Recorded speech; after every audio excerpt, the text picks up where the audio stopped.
Vale a R$ 90? Será que chegou a hora de vender? Fala pessoal, eu sou Antônio Sou Fonseca. Gabriel Leone. Nós somos aqui da LFX Capital e hoje a gente vai trazer um vídeo aqui para vocês para falar um pouquinho de Vale, né? Que nesse dia de realização, quase tudo caindo, um dos poucos ativos que está subindo são a Vale e a Suzano, que quem conhece o canal sabe muito bem, né, Gabriel? Pessoal, a gente sempre gosta aqui de ter bastante exposição a dólar, a Suzano é uma.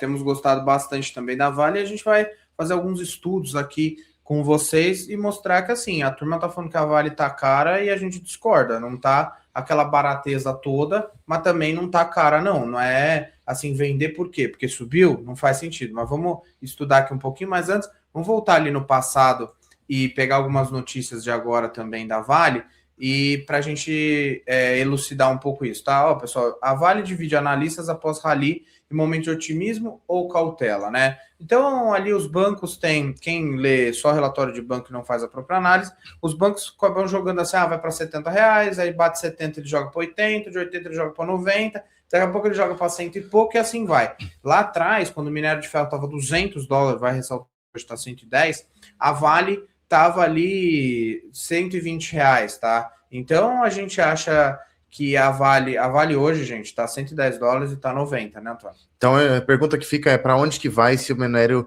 andar, né? E aí que a gente sempre fala é o seguinte, gente, eu entendo a sua dor, você tem um ativo ali na sua carteira que está subindo 50%, 60%, normalmente são posições grandes, aí a pessoa fica assim, nossa, será que não está na hora de vender? Mas aí, você vai fazer o que com esse dinheiro? Você vai vender a Vale, que subiu 60%, e vai colocar na Cosan? É isso? Só porque a outra está caindo? Não é assim que investe. Então a gente tem que olhar o preço do ativo, será que está caro ou está barato? E, na nossa visão, acaba que o cenário ainda não tá aquela festa toda, né, Gabriel? Não é que o minério tá $200, tá todo mundo falando de Vale e agora ela vai pagar um dividendo de 40 bilhões. Quando isso acontecer, aí você abre o olho e coloca o sinal amarelo, né? Empresa de commodity se compra quando o múltiplo tá alto e se vende quando o múltiplo tá baixo, né? Então, pessoal, aqui, ó, a Vale soltou ali a prévia operacional, superou a Rio Tinto, que é a australiana, e volta a ser a maior do mundo em produção de minério. A Rio Tinto é a que comprou ali a CBA junto com o chinês, tá? E, pessoal, qual que é o problema aqui? A Vale, ela acaba tendo o menor custo do mundo de extração, só que o custo de frete dela para chegar até a China acaba sendo mais caro que a australiana. É por isso que a margem ali, elas conseguem competir bem, tá? E aí, Antônio, quando a gente muda aí, você quer falar, o pessoal se assusta às vezes, sai umas notícias assim, teve sim um incidente lá na mina em Minas Gerais, pessoal, mas aí eu vou pedir para o Antônio ressaltar, 1 bilhão faz alguma diferença no balanço da Vale, ou não vai pagar dividendo, ou algo do tipo? E ainda mais que é R$ 1 bilhão, né? Se fosse $1 bilhão, a gente ainda até conversava. Mas é o seguinte, gente, R$ 1 bilhão para Vale nada é praticamente a mesma coisa, altera muito pouco do resultado. E é o que a gente sempre fala. Todos esses acidentes e incidentes que acontecem são intrínsecos ali dos negócios. Infelizmente, aconteceram 2 grandes acidentes ali, a empresa tem pago ali as indenizações e tudo mais. Vamos torcer para que isso não aconteça mais, mas a empresa toma todas as medidas para que isso não aconteça. Mas no fim do dia, esse bloqueio de 1 bilhão não muda nada na companhia, Gabriel. Acho que o investidor, isso daqui tem que ler e jogar fora, até que a gente fala, gente, ontem mesmo a Vale disparou 5% com fluxo estrangeiro, todo mundo fala que é caro, mas a turma não para de comprar. E vale ressaltar, gente, quando você converte a própria Vale em dólar, ela é muito mais barata do que qualquer outra mineradora do mundo, tá? Acaba que o pessoal vê, nossa, a Vale 400 bi, vale R$ 90. Gente, converta em dólar, vocês vão ver que as nossas empresas aqui estão sendo rifadas, tá? Comparando ali com o gringo. É só você fazer uma comparação besta, assim. Você pegar 2 trimestres de lucro da Apple, ela compra a Vale inteira. Então, não faz o menor sentido. Mas, vamos lá, Gabriel. Aí, uma das coisas que a gente quer trazer para vocês, que a gente vai colocar ali na tabela, é que, ali em 2024, a Vale acabou concluindo a venda de 10% da divisão Base Metals, né, que acaba sendo cobre e níquel ali, que são os metais ali de transição energética e tudo mais. Mas vamos dar uma olhada nos números aqui, Gabriel, que é o seguinte, são 2,5 bilhões de dólares que eles venderam pelos 10%. E aí? Exatamente, pessoal. Então, assim, quando a gente pega 10% de 2,5 bi, a gente coloca o todo da 25 bi de dólar, né? E quando a gente entra aqui na nossa tabelinha que a gente gosta de mostrar, pessoal, é claro que vale ressaltar que nos R$ 90 é menos representativo, né? Quando você pega ali as 50 que estavam um tempo atrás, fica um pouco mais. Mas, gente, a gente pega aqui a participação de 10% da 2 bi e 455. Então, pessoal, ali na notícia tá 2,5 bi, mas quando a gente vai olhar aqui o valor é 2,455 bi, vamos tratar como 2,5 bi, tá? Então, 10% vai ficar esse valor, e quando a gente pega o total, dá esses 24,5 bi de dólar, tá? E no todo, quando a gente converte em real e pega o nosso dólar de agora, do dia 4 de fevereiro, dá 128 bi de real. E aí, gente, quando a gente pega o valor da Vale, 400 bi, nós estamos falando aqui que a Base Metals, que é a parte cobre e níquel, que representa mais ou menos 25% do EBITDA da empresa, vale 28%, quase 30% do todo, tá? Então o negócio de minério de ferro ali está sendo avaliado 70% da companhia, tá? E aqui vale ressaltar também, né, Gabriel, que aqui tem a conta de você colocar os 90% que a Vale tem, né, porque os 10% ela vendeu, então desses 128, que seria o total ali da companhia, hoje seria 115 bilhões, representando esses 28, mas tem duas coisas que eu queria chamar a atenção. A primeira é o seguinte, já está descontado nesses R$ 89, só que essa venda foi feita com o cobre ali, sendo negociado, vamos dizer, a $4 a libra peso. Gente, subiu 50%.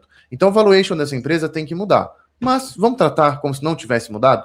E você faz a conta e vê uma Vale ali a R$ 60, gente, só isso daqui representava 42% do valuation, 43%, só que do EBITDA ali acaba sendo 20%. Então, não faz o menor sentido, né, Gabriel? Exatamente. E aí, pessoal, a gente vai fazer aqui um estudo com vocês, que a gente vê a turma só falando dividendo, esquece um pouco das recompras, tá? E a Vale, se você pegar ali ao longo do tempo, ela tem distribuído quase 100% de payout, é que ela distribui parte em lucro líquido e parte ela faz bastante recompra, e a Vale é bem forte nisso, tá? Gente, se você pegar ali a Vale em 31 de dezembro de 2020, tá? A Vale tinha 5 bilhões, pasmem, 5 bilhões 284 milhões de ações, tá? Ao longo de todo esse tempo, até a data de hoje, a Vale cancelou 745 milhões de ações, e se a gente multiplicar, né, no preço de R$ 90,00, 89,31, dá 66 bilhões de reais só em recompra e cancelamento, tá? Isso daí, pessoal, dá 14% da empresa. E aí, Antônio, se você quiser falar do quanto que virou hoje e o quanto que hoje tem tesouraria, aí a gente faz a conta pessoal, né? Exatamente. Aqui, pessoal, hoje a gente tem 4,5 bilhões de ações, mais ou menos, só que a gente já tem mais 270 milhões de ações ali em tesouraria, que hoje valem cerca de 24 bilhões de reais, que dá uns 6% mais ou menos. Ou seja, eles podem cancelar essas ações e as ações ali tendem a valorizar mais ali 6% mais ou menos, né? Uma coisa que a gente queria trazer, chamar bastante atenção nos últimos 5 anos, né, Gabriel? A empresa recomprou quase que 20% da companhia inteira, tá? Isso daqui tudo bem, a gente está multiplicando pelo valor de agora, mas assim, pode subir também, então esses números podem alterar, mas, até pedir para você comentar, Gabriel, nesses últimos 5 anos, a Vale chegou a distribuir 200 bilhões, ou quase isso, em dividendos, né? Então, será que foi uma boa empresa para comprar lá atrás? Exatamente. Então, pessoal, assim, a Vale vem gerando bastante retorno para o acionista ao longo do tempo. Então, se você somar as ações canceladas 66 mais 24 ali, dá 90 bi de recompra, tudo bem. Vamos fazer um disclaimer aqui que ela não recomprou R$ 90, você comprou 50 e tudo mais.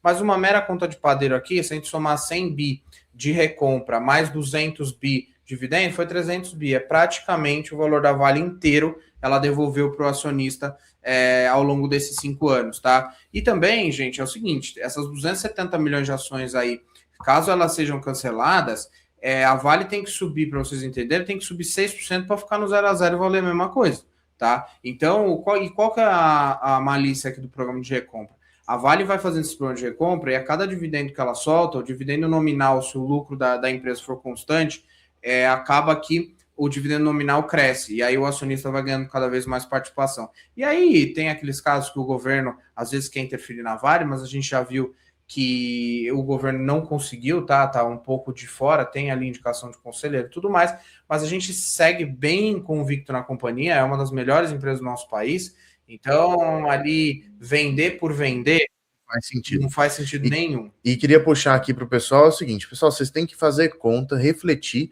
e saber ali quanto você tem de valuation na empresa. E essas empresas de commodity, fazer um disclaimer aqui.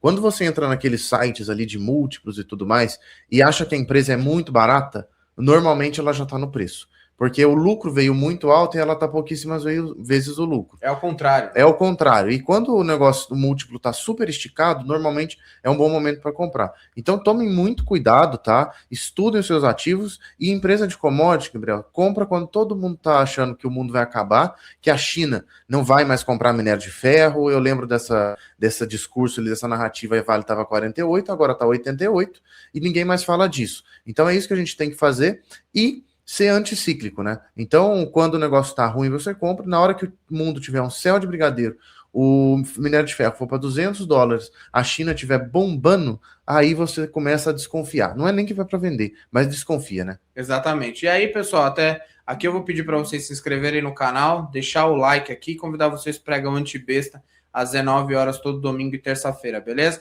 Mas a moral daqui do vídeo nosso, pessoal, é assim: não venda porque tá todo mundo com medo e vendo a ação subir. A ação que sobe, normalmente, ela continua subindo porque os resultados crescem e a empresa é boa, tá? E a ação que tá caindo, a pior coisa que você faz é vender uma boa empresa para comprar a porcaria que tá caindo 50% na sua carteira. Que aí, sabe o que vai acontecer? Aqui que já caiu 50%, vai cair mais 50%, e aqui você vendeu que é uma boa empresa como a Vale, tá R$90, vai para 200 e você vai ficar chupando o dedo e perdeu todo o lucro que você pôs na Vale. Então, muito cuidado em tentar pegar a pimentinha que vai mudar a sua vida, tá? Às vezes o óbvio é o melhor investimento que tem, né? Mas acho que é isso aí, né, Antônio? É isso aí, pessoal. Espero vocês no Pregão Antibesta às terças e domingos e vídeos aqui todo dia. Se inscreva no canal. Valeu! Valeu!